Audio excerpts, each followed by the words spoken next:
A square wire loop of side A with a uniformly distributed charge Q rotates about its centroidal axis, which is perpendicular to the plane, with angular velocity omega. The magnetic moment of the square loop is, तो ये एक square shaped loop है इस तरह का,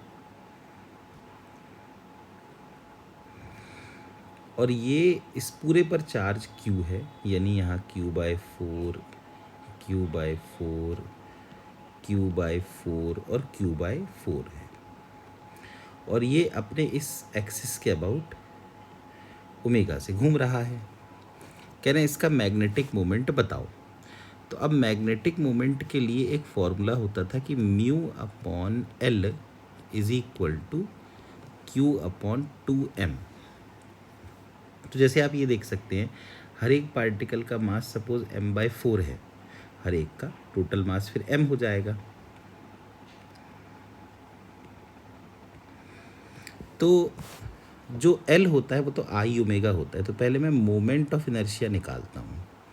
अब ये length है L, साइड इन्होंने A दे रखी है तो हम A ले लेते हैं, फिर A, फिर A और फिर A। अब देखिए,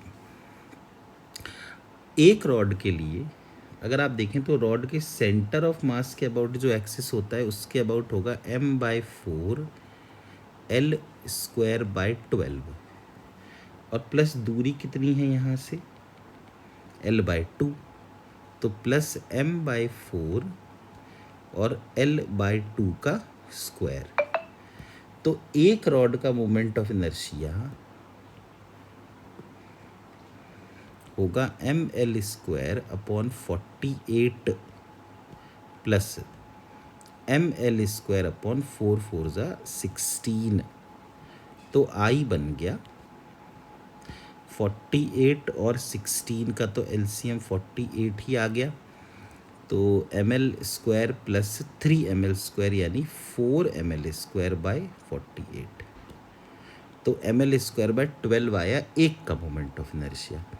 तो टोटल मोमेंट ऑफ इनर्शिया चूँकि 4 का है तो 4 टाइम्स mL²/12, यानी कि ये बन गया mL²/3। तो net moment of inertia mL²/3 हो गया। अब हम यहाँ पर देखें तो म्यू हो गया Q/2m इंटू I ओमेगा। तो म्यू बन जाएगा Q/2m इंटू I कितना है mL²/3, actually it should be A and omega. तो m से m कट गया, तो म्यू की वैल्यू आ रही है Q L² या A² ओमेगा/6। तो this should be the value of mu.